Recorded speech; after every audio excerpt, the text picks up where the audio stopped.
Prenons Ésaïe au chapitre 53. Prenons le livre d'Ésaïe au chapitre 53.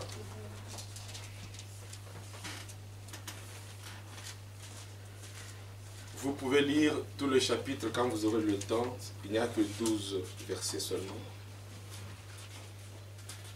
Nous commençons à partir du premier verset. Qui a cru à ce qui nous était annoncé? Qui a reconnu le bras de l'Éternel? Il s'est élevé devant lui comme une faible plante, comme un rejeton qui sort d'une terre desséchée. Il n'avait ni beauté ni éclat pour attirer nos regards, et son aspect n'avait rien pour nous plaire.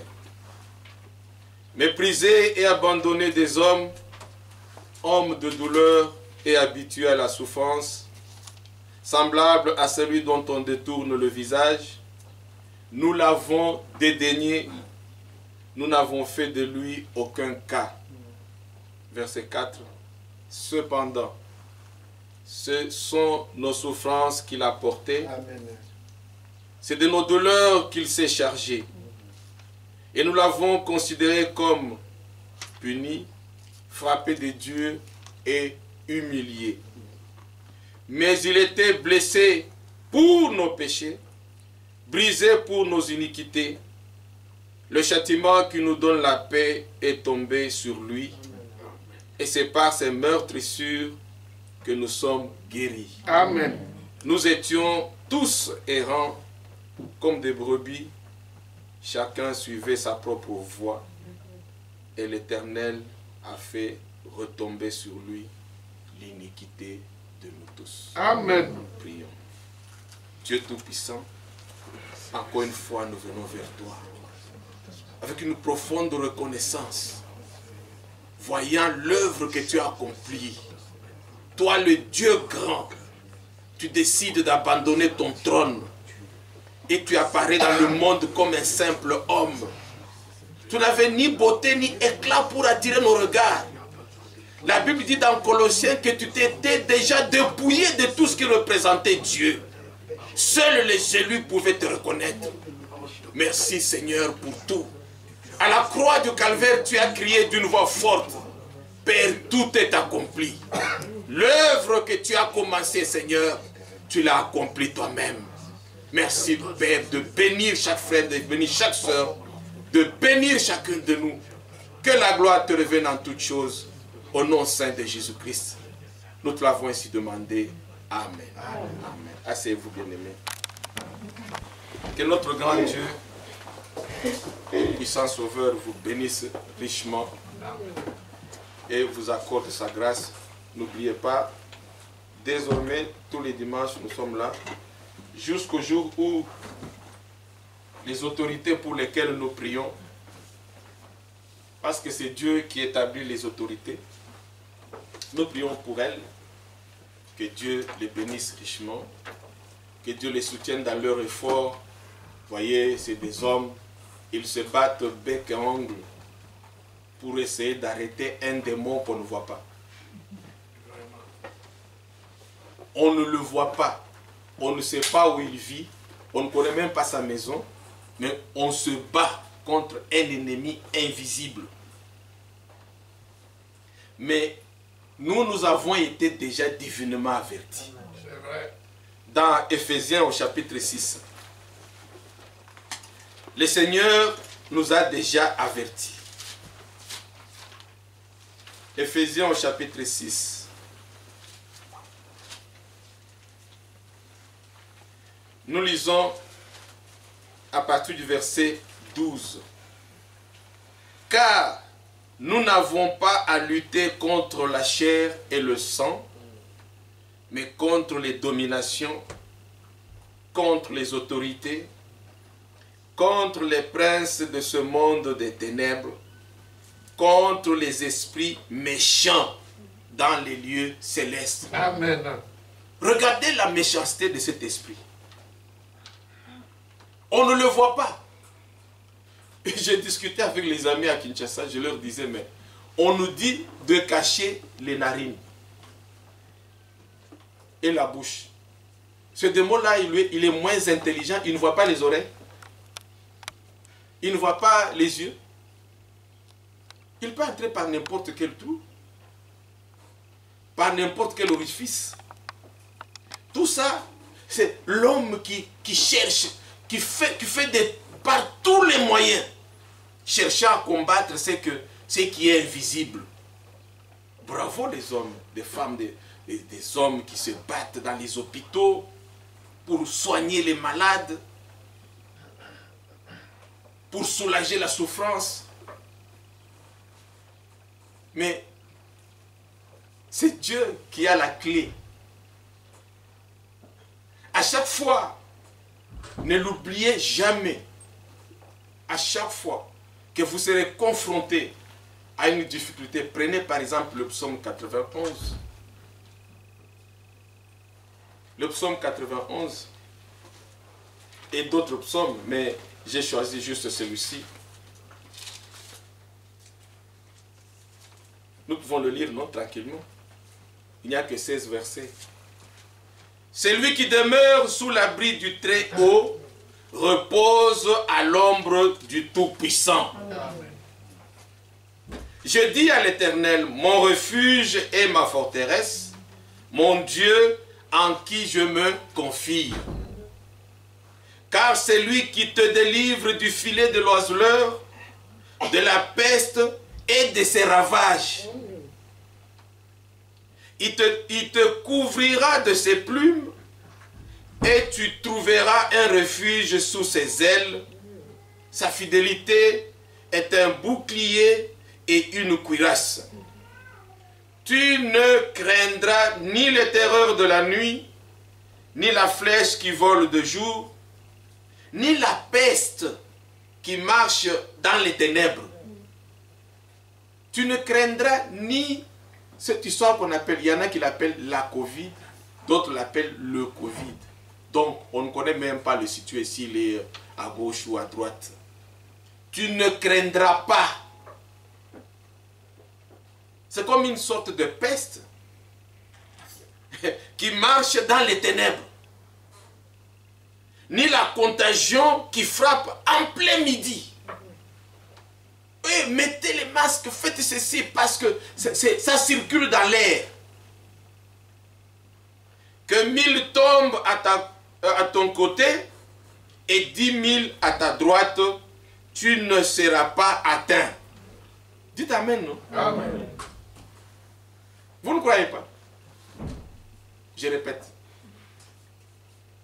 Que 1000 tombent à ton côté et 10 000 à ta droite, tu ne seras pas atteint. Amen.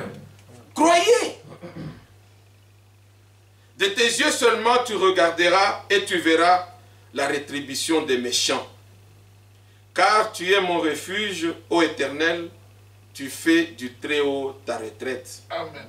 Aucun malheur ne t'arrivera. Aucun fléau n'approchera de ta tente. Car il ordonnera à ses anges de te garder dans toutes tes voies. Alléluia. Amen. Nous remercions le Seigneur. S'il permet quelque chose, nous disons merci Seigneur. Mais nous croyons que c'est lui qui nous garde. Oui, bien-aimés frères et sœurs, Frère Jean-Marie a bien introduit tout à l'heure. Retenez bien Philippiens au chapitre 1er, le verset 6. C'est lui qui a commencé cette bonne œuvre en vous. Il est fidèle. Il la conduira jusqu'à l'achèvement. Dieu n'est pas un homme. Je vous l'ai dit. Vous savez que nous les hommes, nous bricolons. Nous tripotons. Yola, va couvrir tes épaules. Va chercher quelque chose, tu mets sur dessus.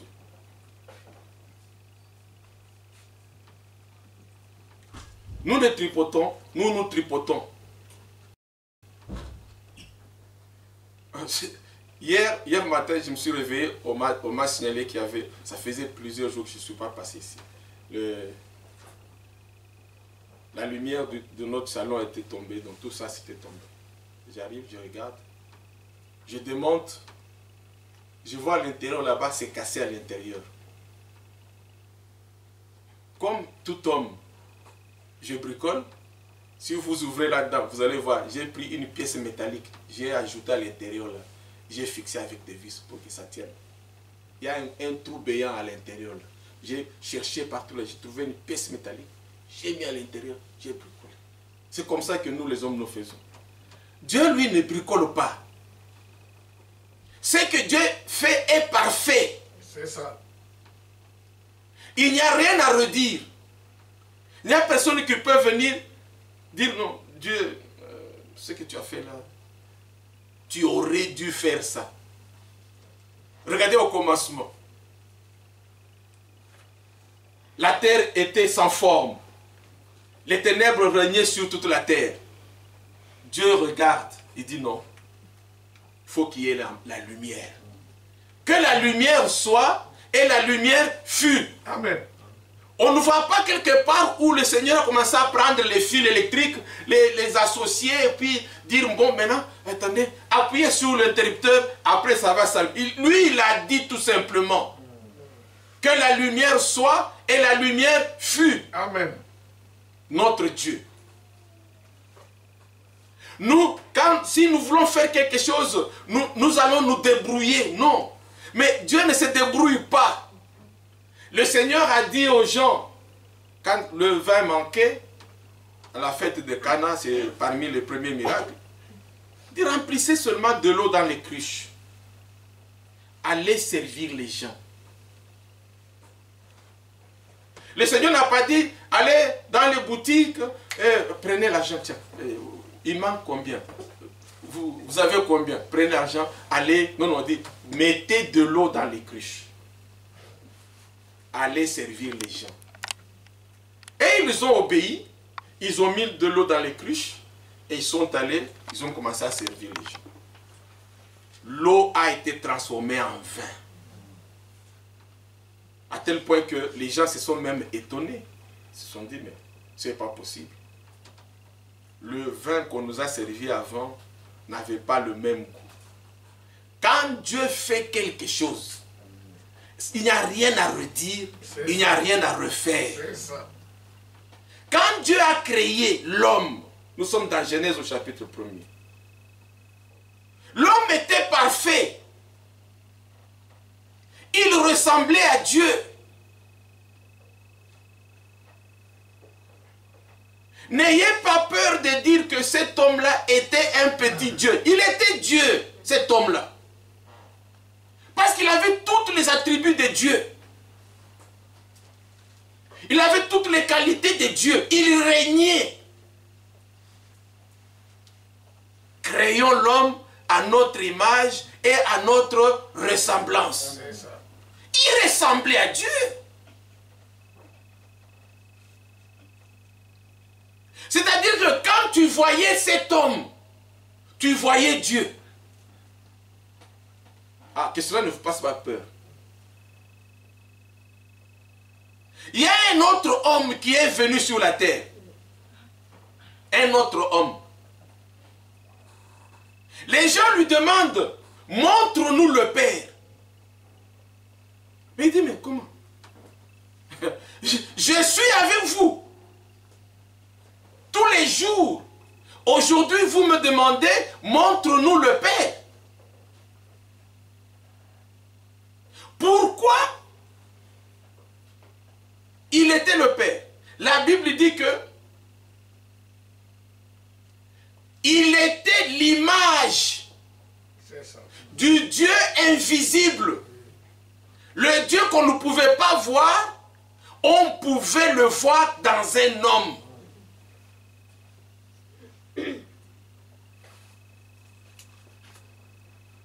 Nous avons vu que plus tard, cet homme que Dieu a créé, qui était parfait, qui dominait sur les animaux, qui dominait sur les oiseaux, qui avait le pouvoir, qui avait la vie éternelle.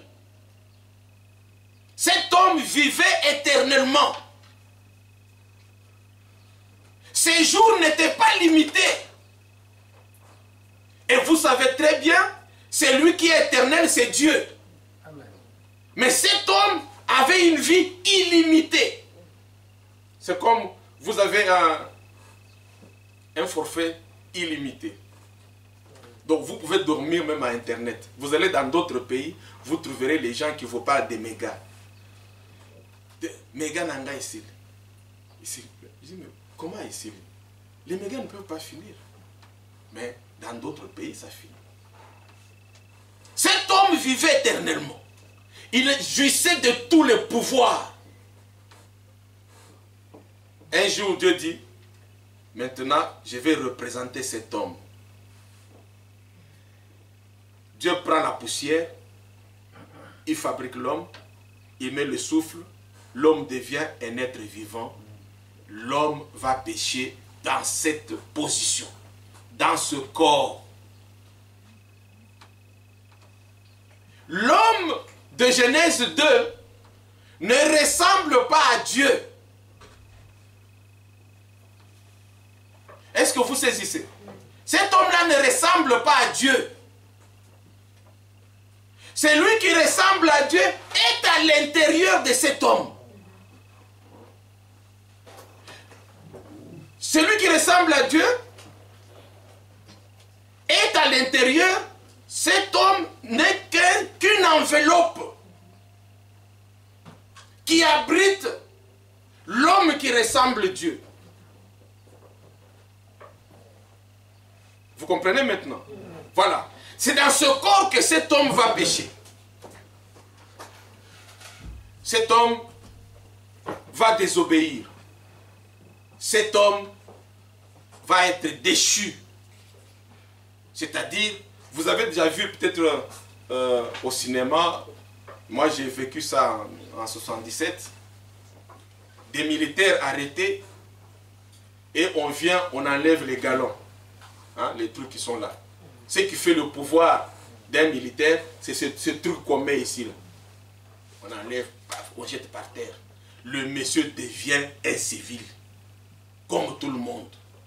On l'arrête, on va le fusiller.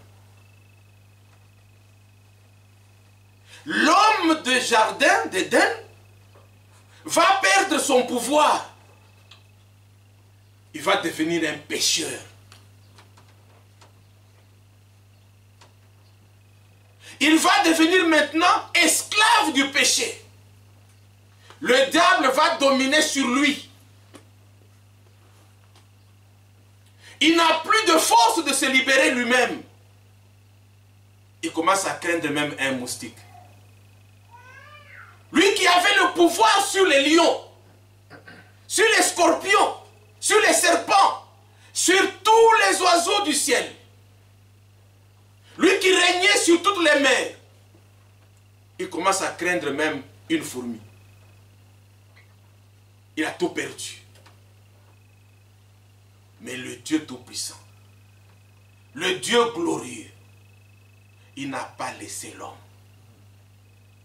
Dieu décide de venir repêcher cet homme. Dieu décide de venir sauver cet homme. Il envoie les prophètes avec la parole. Les prophètes eux-mêmes tombent dans le trou.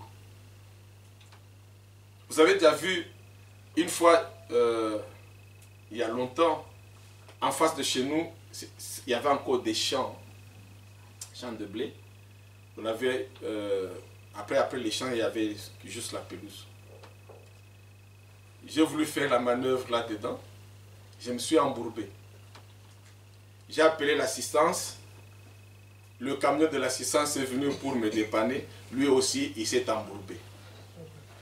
Donc, et celui qui était venu pour dépanner, et celui qu'on devrait dépanner, tous nous étions là, on se regardait. Lui, son camion embourbé, moi, ma voiture embourbée. Et c'est un monsieur de derrière là qui est venu avec son tracteur pour nous sortir tous là. Donc Dieu a envoyé des hommes pour tenter de récupérer cet homme. Je fais un petit résumé. Les versets, vous les avez eu. Beaucoup.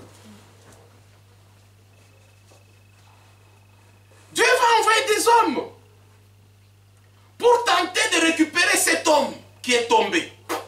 Rien. Regardez les hommes comme les David. Quelle vie bizarre. Il va prendre les femmes d'autrui, il va faire comme ça. Mais Dieu va s'appuyer sur qui? Abraham.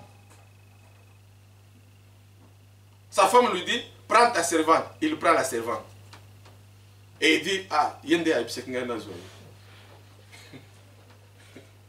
toi-même tu ne peux pas refuser.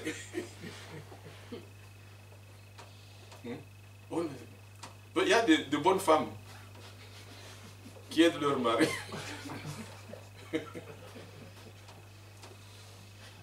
On en cherche encore.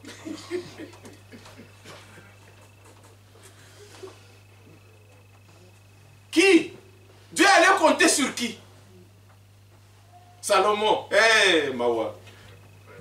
Salomon. L'homme selon Dieu. 1000 femmes. Comment on dit en Turco? Ah, ce monsieur il a été terrible. Un extraterrestre. La Bible dit, à la fin des années de la vie de Salomon, son cœur ne fut plus avec Dieu. C'est ça. Dieu allait compter sur qui?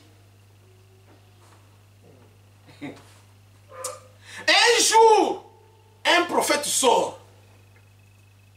Nous sommes dans Isaïe 35, verset 4. Dites à ceux qui ont le cœur troublé, dites-leur que Dieu dit ceci, je viendrai moi-même. Amen. Alléluia. Dieu décide de venir lui-même. Parce que tous les hommes qu'il a envoyés n'ont pas pu ni sauver les autres, ni se sauver eux-mêmes. Tous sont tombés dans le cachot de l'ennemi.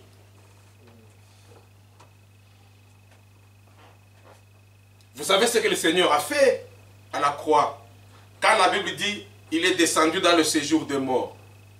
Il a trouvé qui là-dedans? Les David, les Salomon, les Abraham, tous dans le cachot. Il est allé les délivrer. Dieu décide de venir lui-même.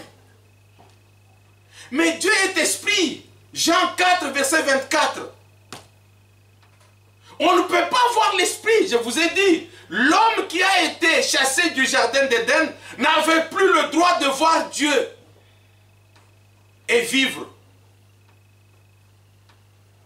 C'est ainsi que Dieu est apparu à plusieurs reprises aux hommes, mais en se cachant.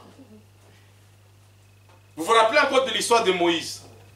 Nous sommes dans Exode au chapitre 3.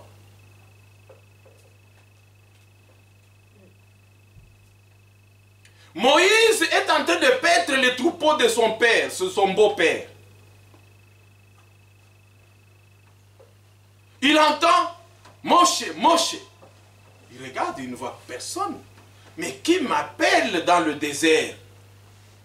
Après, il voit un buisson qui brûle. Et une voix sort de ce buisson. Alléluia. Amen. Dieu était là-dedans. Dieu était caché dans le buisson pour parler à Moïse. Un jour, nous sommes dans Genèse au chapitre 18. Il faisait chaud, comme un jour d'été. Abraham était assis devant sa case.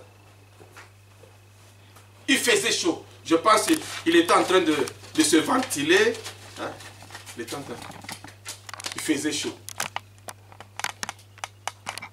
Il regarde comme ça, il voit 3 hommes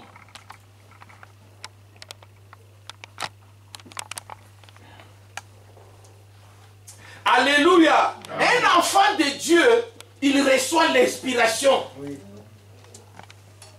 Beaucoup d'hommes sont passés sur cette rue, mais les trois hommes-là, Abraham les regarde. Il dit non, non, non, non. Mon Seigneur est parmi ces trois personnes-là. Les choses de Dieu, nous les reconnaissons spirituellement. Amen. Parce que c'est Dieu qui nous les révèle. Il dit non, non, non, non. Messieurs, s'il vous plaît, je vous invite chez moi. À force d'exercer l'hospitalité, Abraham a reçu les anges de l'Éternel. C'est ça. Vous qui fermez votre porte, ça vous regarde.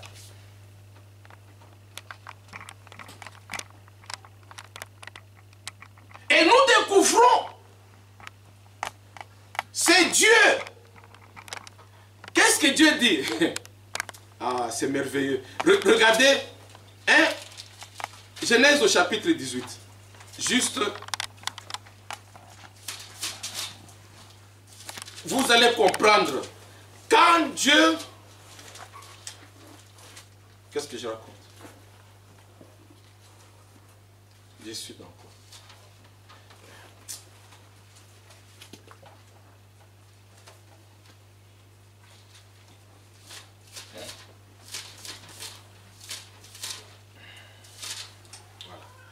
Prenez le verset 17.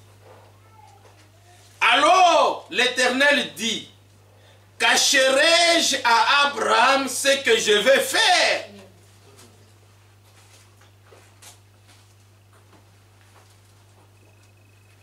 Dieu a un projet. Il veut faire quelque chose.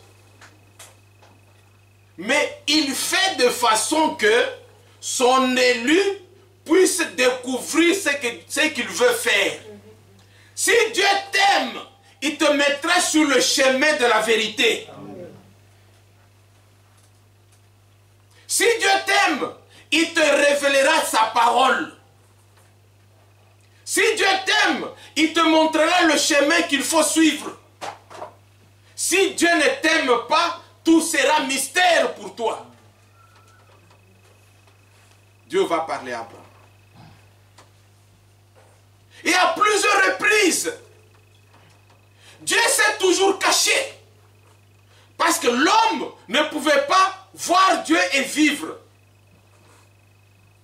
Alors un jour, une femme de la même nature que celles qui sont ici, alors qu'elle était fiancée, n'ayant pas encore vécu ensemble avec son fiancé, elle tombe enceinte.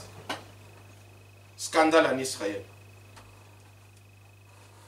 Son fiancé lui dit, en tout cas, ouais, j'allais dire comme le Kina, Borwan. C'est ce que les Kinois disent. Borwan est Zanga.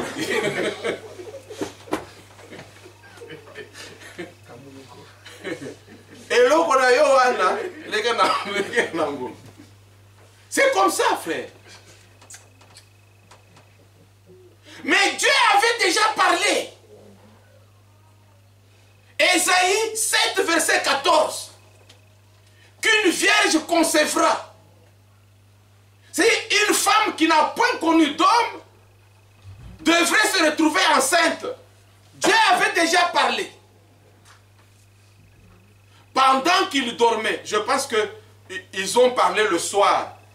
Le matin, Joseph devait faire ses valises, ou c'est Marie qui devait faire ses valises et partir. Je ne sais pas comment ça devait se passer, parce qu'il n'y a pas de détails dans la Bible. Mais en tout cas, l'un d'eux devrait partir. Pendant que les deux dormaient,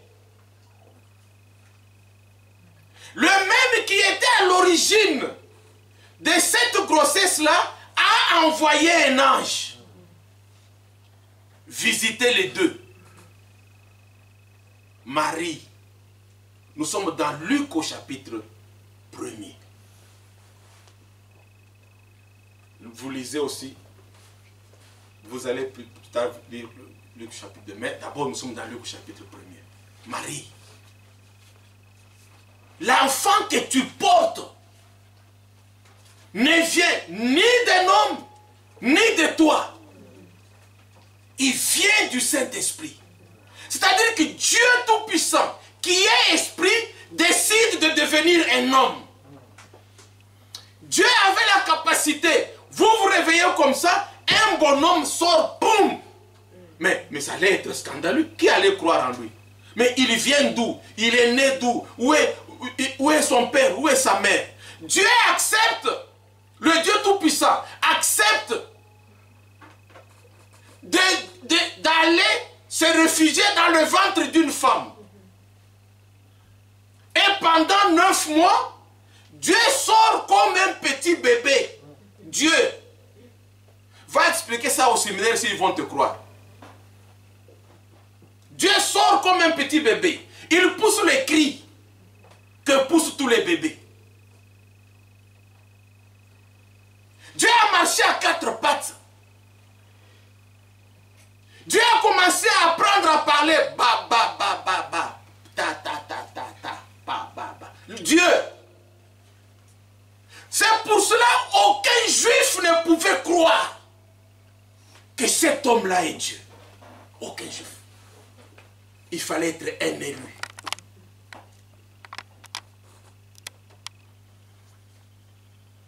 La Bible dit, on l'appellera. Nous sommes dans Ésaïe 9, verset 5. On l'appellera admirable, Dieu Tout-Puissant, Père éternel. Car tout le pouvoir de Dieu reposera sur ses épaules.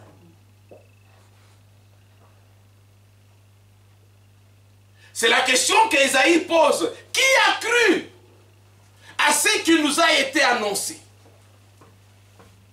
Qui a reconnu l'œuvre du Seigneur? Nous l'avons dédaigné. Regardez comment ils se sont moqués du Seigneur. Toute la vie du Seigneur n'était que souffrance sur souffrance. L'homme que Dieu a créé s'est donné le luxe de taper Dieu. Hein? Vous vous êtes déjà posé cette question? L'homme a déjà tapé Dieu. À Bétier Pensa. Et il rigolait. Il prenait un mouchoir, il bande les yeux. Toi qui dis que tu es Seigneur, dis-nous qui t'a tapé. On demande à Dieu. Il a accepté tout ça. Parce qu'il avait une mission. Je vous l'ai dit. Depuis que l'homme est tombé, un pouvoir démoniaque règne sur lui. Une puissance règne sur lui. L'empêchant de faire le bien. Nous avons lu avec l'apôtre Paul. Le bien que je compte faire, je n'arrive pas parce que le mal vit en moi. Alors le Seigneur a compris que la première phase de ce salut, il faut que j'enlève d'abord le poids qui domine sur l'homme. C'est ce qu'il a fait. Il est venu pour enlever le poids qui domine sur l'homme. C'est pour cela à la croix, il a crié, Père, tout est accompli. Amen. Ayant accompli, il dit quoi? Maintenant, l'homme a la capacité, l'homme a le pouvoir, maintenant, de reprendre une marche vers le retour à l'étape initiale. Donc, l'œuvre de Dieu consiste à prendre cet homme qui est déchu, qui a perdu la vie éternelle, le remettre à sa place initiale. Amen. Amen. Ça, c'est ce que Dieu va décider de faire lui-même. Mais avant de commencer, il faut d'abord que le verrou saute. C'est comme par exemple quand vous voulez entrer dans une maison. Une maison fermée, blindée. faut d'abord ouvrir la porte. Ou sinon, vous serez toujours dehors là, en train de dire, je vais entrer dans la maison. Demain, je vais entrer dans la maison. Non, tu es dehors. Donc l'homme ne pouvait pas commencer une nouvelle marche vers le retour à sa position initiale parce que l'homme était bloqué. Il fallait que le Seigneur vienne enlever le verrou. Et à la croix du calvaire, le verrou comment je dis? Le verrou a sauté. Il y a eu des choses terribles. Je n'ai pas le temps. Allez dans Matthieu 27, vous trouverez ces histoires. Matthieu 26, tout ça. Vous trouverez toutes ces histoires-là. On était en plein soleil. Le soleil s'est obscurci. Il y a eu les tremblements de terre, les éclairs. Et dans le temple, le voile s'est déchiré. Alléluia. Amen. La Bible dit dans Hébreux au chapitre 9. Vous savez pourquoi le voile s'est déchiré? Maintenant, ma soeur, mon frère, tu as le droit maintenant. Alléluia. Amen. Tu as le droit de prendre le nouveau chemin pour retourner à ta position initiale. Amen. Que personne ne te mente.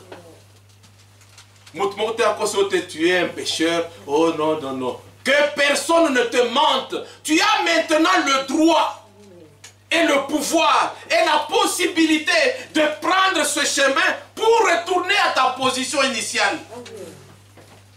Dans Hébreux chapitre 9, nous lisons à partir du verset 11. Mais Christ est venu comme souverain sacrificateur des biens à venir. Il a traversé le tabernacle plus grand et plus parfait, qui n'est pas construit de mains d'hommes, c'est-à-dire qui n'est pas de cette création. Verset 12.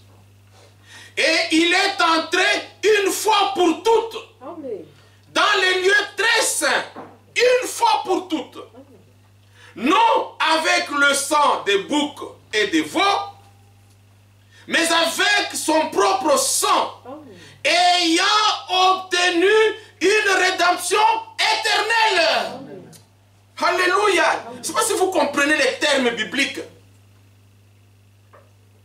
Ayant obtenu notre retour à la vie éternelle. Et Hébreux 10 complète. Hébreux 10. Nous lisons à partir du verset 19. Ainsi donc, frères, nous avons, au moyen du sang de Jésus, une libre entrée dans le sanctuaire. Amen. Alléluia. Maintenant, nous avons la capacité. Parce que le verrou est sauté. La porte blindée du péché qui nous empêchait de partir a explosé. Le Seigneur a fait exploser la porte blindée du péché. L'homme n'est plus esclave du péché. C'est-à-dire que tu n'es plus obligé d'être sous l'esclavage du péché. Avant tu l'étais. Car tous ont péché et sont privés de la gloire de Dieu. Vous le savez, allez dans Romains au chapitre 3. Tous ont péché. Et tous naissent pécheurs. Il fallait que le verrou saute. Et le Seigneur a fait exploser le verrou. Colossiens. Le verrou n'a pas seulement sauté, mais regardez ce que le Seigneur a fait. Colossiens au chapitre 2.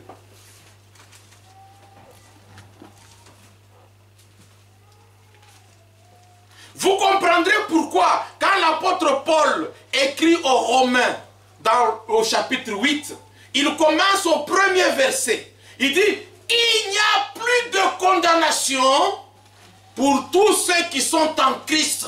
Amen. Terminé. Il n'y a plus de condamnation. Pourquoi il n'y a plus de condamnation? Frère Jean-Marie peut bien nous expliquer.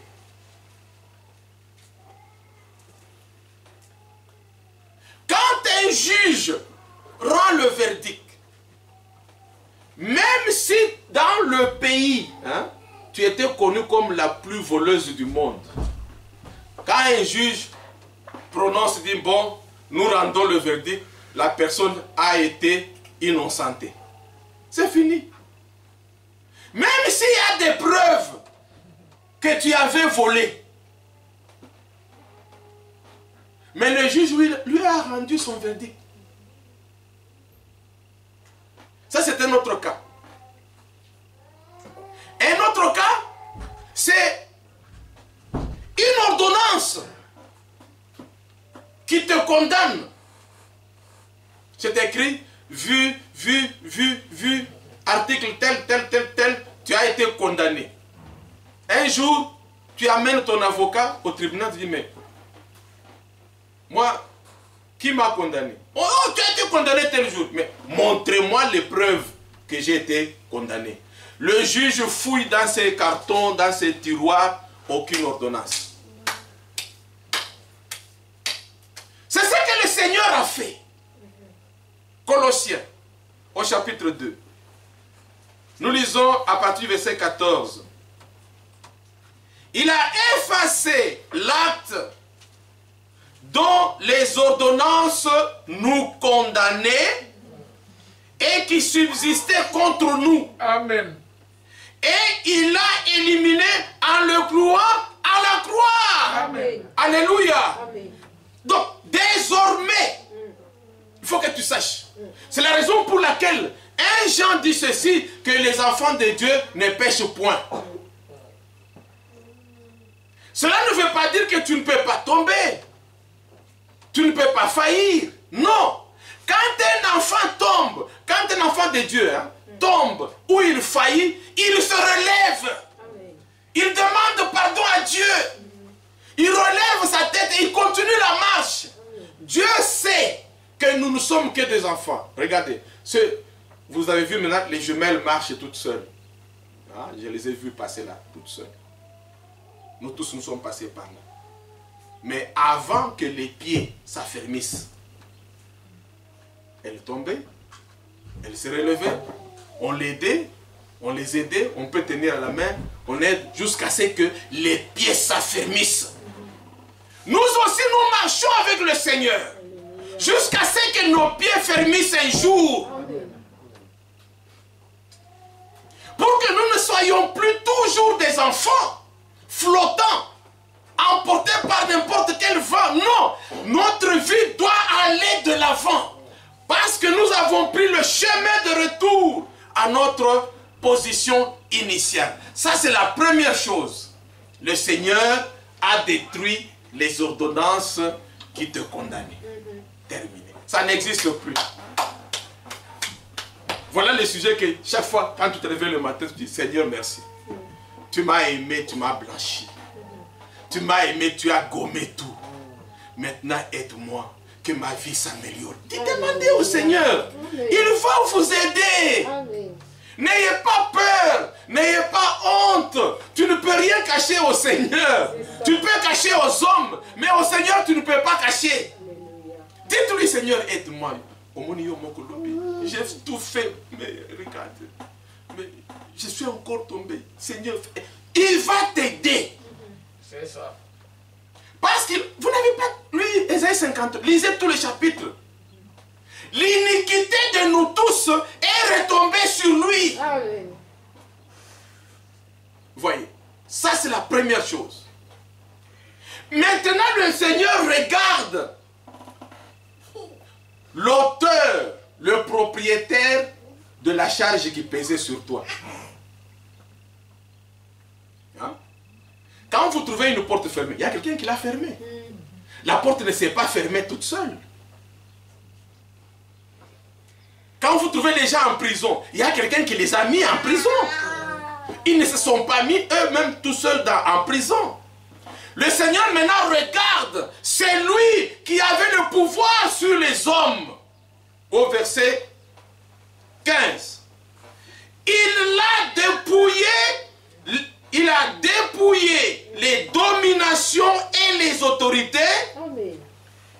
les a livrées publiquement en spectacle, en triomphant d'elle par la croix. Amen. En lingala, on dit Abou Pia. Terminé. Non seulement les ordonnances qui te condamnaient ont été détruites, Dieu regarde maintenant. C'est lui qui avait le pouvoir sur toi. Il va l'ôter, il va le dépouiller. Vous avez déjà vu ce qui fait la force d'un militaire. C'est la petite arme qu'il porte. Hein? La baïonnette, il a un petit revolver, il a une ceinture, il a une matraque. Tu as vu comment je marche? Donc, ne regarde pas ça. Il compte sur cette petite arme qu'il a. Parce qu'il sait que toi, tu n'as rien. Si tu joues, allez, il sort la matraque, bam! Tu veux venir vers lui, il sort sa baïonnette, son long couteau là. Et si tu ne tires pas attention, il tire le revolver. Il tire sur toi. Parce qu'il compte sur toi. Mais regarde, un policier qui n'a rien, qui n'a même pas une ficelle, il est comme une poule mouillée. Il devient même poli. Il commence même à dire bonjour aux gens. Depuis quand est-ce que toi, un policier, tu dis bonjour aux gens? Bonjour madame, bonjour monsieur. Il dit bonjour. Parce qu'il n'a rien. Le diable, que personne ne vous mente, il n'a plus de pouvoir sur toi. C'est ça. Il n'a plus de pouvoir. Le Seigneur l'a privé de tout le pouvoir. Il l'a ôté. Il ne peut plus dominer les enfants de Dieu. C'est la raison pour laquelle maintenant, le Seigneur va passer à la deuxième phase. C'est ce qu'on devrait voir aujourd'hui. La deuxième phase. Ne l'oubliez pas, la première phase est déjà terminée. Il a fait sauter le verrou, le péché qui te dominait. Maintenant, il entre dans la deuxième phase. Éphésiens chapitre 4.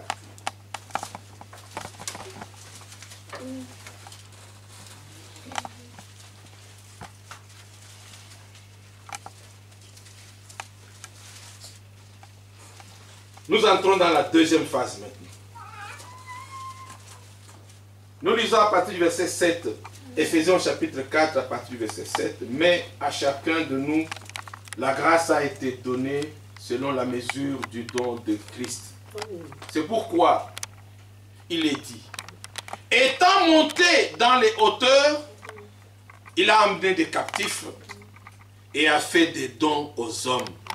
Or, que signifie il est monté, sinon qu'il est aussi descendu dans les régions inférieures de la terre? Ça, je vous l'ai dit tout à l'heure, verset 10. C'est lui qui est descendu. C'est le même qui est monté au-dessus de tous les cieux afin de remplir toutes choses. Voici les dons que le Seigneur va donner maintenant. Au verset 11, et il a donné les uns comme apôtres, etc., prophètes, évangélistes, pasteurs et docteurs. Très bien. Le Seigneur entre maintenant dans la deuxième phase. Verset 12. Pour le perfectionnement des saints. Amen. Parce que désormais, rien ne peut empêcher aux saints d'atteindre maintenant le perfectionnement. Vous comprenez? Très bien. Pour le perfectionnement des saints, en vue de l'œuvre du ministère et de l'édification du corps de Christ. L'apôtre Paul dit quoi? C'est lui qui a commencé en vous cette bonne œuvre. Il la conduira jusqu'à l'achèvement parce qu'il est fidèle. Le Seigneur commence maintenant son travail. Ayant accompli la première phase, il entame maintenant la deuxième phase. La deuxième phase, c'est-à-dire que toi, un homme pécheur, mauvais, méchant, ridicule, tu commences à marcher sur une route qui te conduit vers la perfection. C'est-à-dire que ta vie s'améliore tous les jours.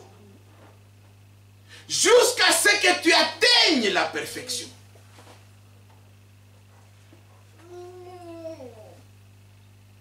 Verset 13.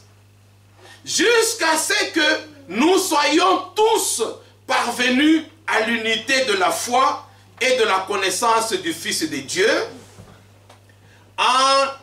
à l'état d'homme fait à la mesure de la stature parfaite de Christ. Je vous ai dit, c'est lui qui voyait le Seigneur, voyait Dieu. Parce qu'il était à l'image, il était l'image du Dieu invisible. Quand vous prenez Romains au chapitre 8, le verset 29, nous pouvons le lire rapidement. Romains au chapitre 8, verset 29.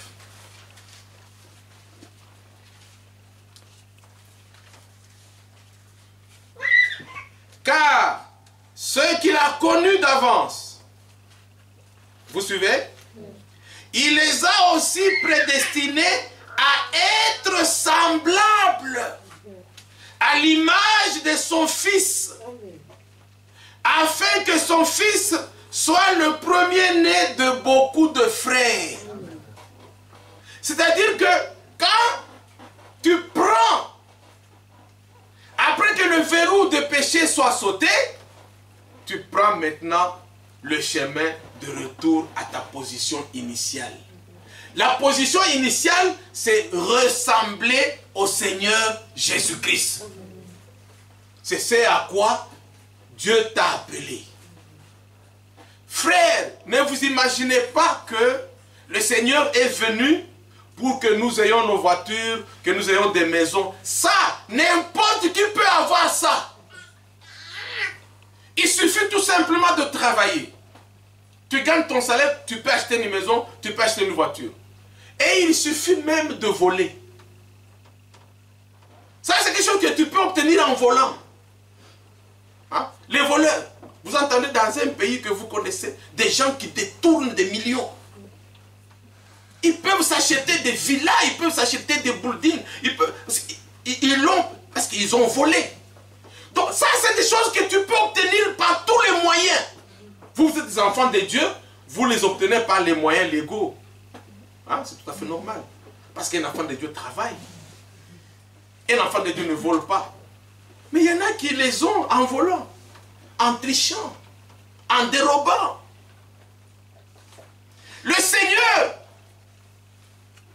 a souffert le calvaire pour que toi, tu aies la possibilité de retourner à ta position initiale. C'est ce que le Seigneur est en train de faire aujourd'hui. Jusqu'à ce que tu atteignes. Maintenant, le problème qui se pose, c'est quoi? Est-ce que le Seigneur a réellement commencé une œuvre en toi? C'est ça le problème. Là, il n'y a que toi qui le sais. Nous regardons l'image extérieure. Mais le travail qui se fait à l'intérieur, c'est Dieu qui est dans ce secret-là, qui travaille. Il faut que le Seigneur ait commencé quelque chose. Il l'a promis lui-même. Ézéchiel au chapitre 36. Vous pouvez vous demander, mais comment il le fait? Tout est écrit dans la Bible.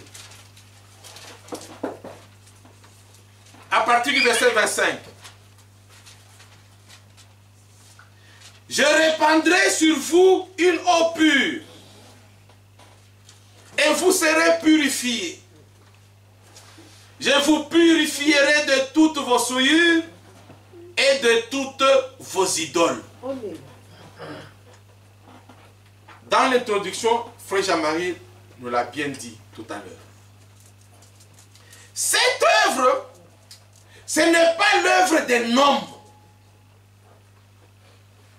Il n'y a pas de place d'un homme dans cette œuvre ici. Il n'y a pas la place d'un homme. C'est l'œuvre du Seigneur lui-même. Parce que si l'homme ajoute quoi que ce soit, ça ne va pas aller. Dieu ne tripote pas. Dieu ne vient pas compléter ce que l'homme a commencé. Ou l'homme ne vient pas compléter ce que Dieu a commencé. Non. Dieu, quand Dieu fait son œuvre, il l'a fait tout seul. Et il a les moyens de le faire. Il a les moyens de le faire. Il dit, je vous enverrai de l'eau. Qui envoie l'eau? C'est lui qui commence l'œuvre. Il envoie vers qui? Il envoie vers ceux qui doivent avoir la grâce de Dieu. Il dit, je vous enverrai l'eau pour enlever, laver votre souillure. Dieu le fera. Alors ma soeur, mon frère, le problème c'est que il faut que tu constates que dans ta vie, Dieu a commencé à me nettoyer. Dieu a commencé à me laver. Est-ce qu'il a commencé à te laver? Tu es témoin toi-même de ta propre vie. Si réellement il a commencé à te laver, tu le sauras. Que Dieu a commencé à me laver. Dieu ne s'arrête pas là. Il ajoute, verset 26. Je vous donnerai un cœur nouveau. Et je mettrai en vous un esprit nouveau. J'ôterai de votre corps le cœur de pierre. Et je vous donnerai un cœur de chair. Alléluia. Amen. Ici, c'est toujours je. Il n'y a pas de nous. C'est je, lui-même qui est à l'œuvre. Il dit, Dieu va te regarder. Si tu as toujours ton mauvais cœur, ce cœur de pierre, qui n'accepte pas la parole, qui ne croit pas la parole, on ne sait pas si cette soeur, si ce frère croit ou ne croit pas, on ne sait pas. C'est une chrétienne, c'est un chrétien, on ne sait pas. Ni chaud ni froid. Tu es sur le chemin ou tu ne l'es pas, on ne sait pas. Dieu dit ceci, j'ôterai de votre corps votre mauvais cœur. Si vous avez toujours votre mauvais cœur, c'est que Dieu n'a rien fait. Alors aujourd'hui, dites-lui, Seigneur, je viens d'apprendre que Motema Mabé au Nazana. Motema Mabé, ne croyez pas que c'est le Motema qui ne donne pas le foufou aux gens. Non. Le Motema Mabé, c'est le cœur qui ne croit pas la parole de Dieu. Parce que le foufou, n'importe qui peut le donner. Même un sorcier peut te donner le foufou, tu manges, tu es bien. Même l'homme, même la femme la plus pécheresse du monde, le plus mauvais, l'homme le plus mauvais du monde, peut te donner l'argent. Ce n'est pas un problème. Non. Le cœur mauvais, c'est le cœur qui n'accepte pas la parole de Dieu. Qui ne croit pas la parole de Dieu. Dieu ne se limite pas là. Verset 27. Je mettrai mon esprit en vous et je ferai en sorte que vous suiviez mes ordonnances et que vous observiez et pratiquiez mes lois. Amen. Alléluia. Amen. Qu'est-ce qui fait que tu puisses commencer maintenant, soudainement, à obéir Dieu? Dieu est à l'œuvre, lui-même, après t'avoir nettoyé, après avoir changé ton cœur, il vient, il te donne maintenant envie d'écouter la parole. Et commis, le jour qu'il y a culte, si tu t'absentes du culte, pour une raison, pour une autre, tu n'es pas tranquille. Parce que ton âme désire maintenant la parole de Dieu. C'est Dieu qui a mis cette soif en toi. C'est Dieu qui a mis ce besoin en toi. C'est Dieu qui a créé ce souci d'écouter sa parole en toi. Tu dois maintenant chercher par tous les moyens pour écouter la parole du Seigneur. On a vu des frères sortir il ne sait pas s'il arrivera ou pas. Il se met le long de la route, il dit, Seigneur, j'ai ma Bible, j'ai mes lunettes pour lire, maintenant je dois aller à l'église. Une voiture s'arrête. Ne jouez pas avec Dieu. Dieu est concret. Dieu est réel. Si vous lui faites confiance, vous le verrez dans votre vie. Vous le verrez dans votre vie. Nous avons des témoignages vivants. Bien-aimés, beaucoup de chrétiens aiment beaucoup lire. Ah, Dieu Abraham a marché avec Dieu. Toi, tu marches avec qui? Toi, tu marches avec Satan. Abraham avait 2 jambes comme toi. Vous croyez il avait 4 yeux? Non. Ça, c'est son témoignage à lui. Il faut que toi aussi, tu aies ton témoignage. Que tu vois comment tu marches avec Dieu. Comment tu progresses. Parce que, frère, à supposer que nous tous, comme nous sommes ici, nous décidions, bon, nous allons tous à Paris. On nous attend à Paris, un exemple à 15 heures. Pour que nous arrivions à Paris, ou que tu arrives, que nous arrivions, il faut que vous commenciez, que vous preniez la route. À supposer que nous soyons là, tous assis, et nous disons gloire à Dieu, nous allons à Paris. Ma soeur, comment? Gloire à Dieu, nous allons à Paris. 1 heure va passer. 13 heures passent. 14 heures passent. Nous pouvons dire, alléluia, gloire à Dieu, nous allons à Paris. 15 heures qu'on nous attend à Paris, 15 heures passera. Pourquoi? Parce que nous n'avons pas commencé à marcher ou à rouler, à voyager vers Paris. C'est ce que nous sommes en train de dire. Ma soeur, mon frère, prends ta vie au sérieux. Et tu verras la main de Dieu dans ta vie. Toi-même, tu témoigneras. J'étais comme ça. J'étais comme ça. Mais Dieu m'a saisi. C'est Dieu qui me conduit. C'est lui qui conduit maintenant mes pas. Que je tombe, que je ne tombe pas. Je vais me relever par sa force. Il va m'aider. Dieu va m'aider. Maintenant, il y a une chose qui arrive, c'est que le même à qui le Seigneur a arraché le pouvoir de nous dominer, il sait. Il est encore là. Il sait comment t'affaiblir. Il sait comment ralentir ta marche. Il viendra toucher ta voiture. Pour que toi, tu commences à dire, ah, mais où est Dieu? Si Dieu était là, comment on a volé ma voiture? C'est l'ennemi là.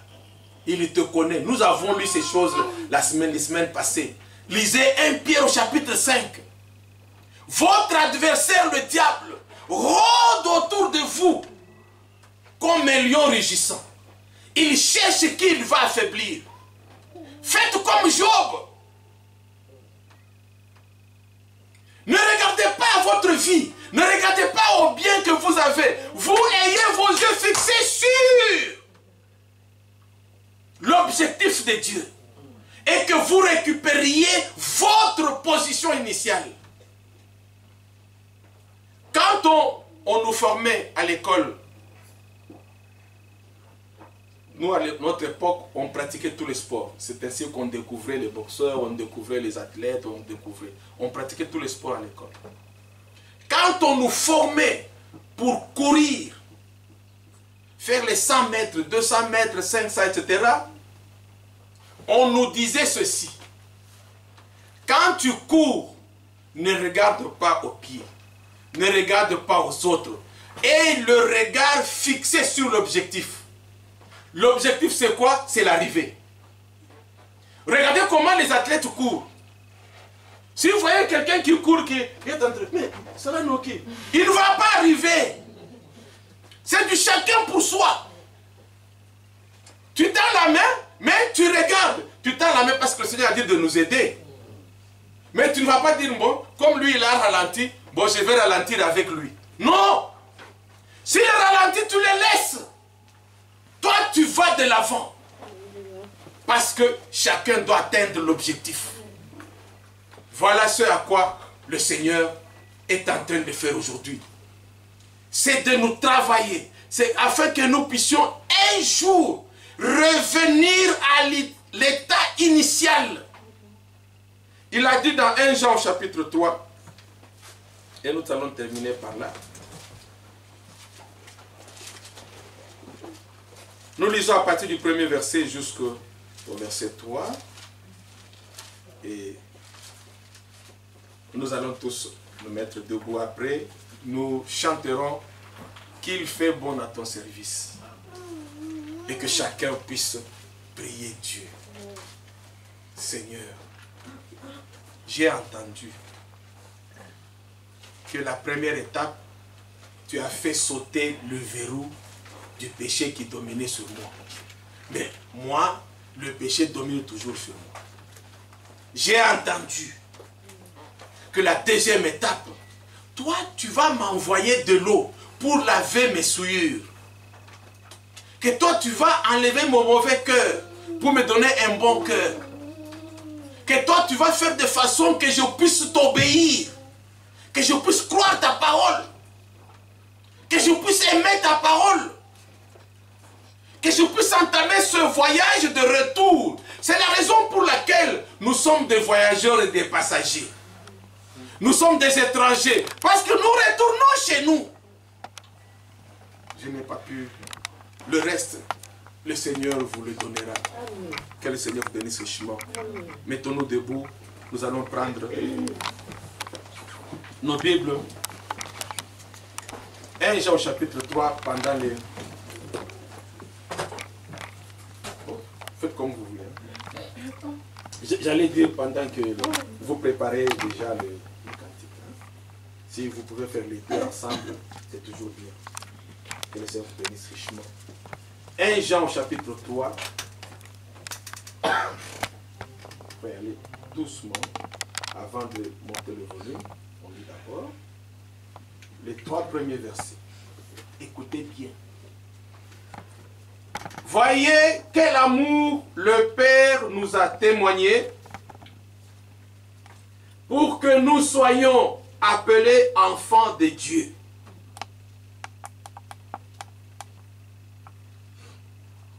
Et nous le sommes. Amen.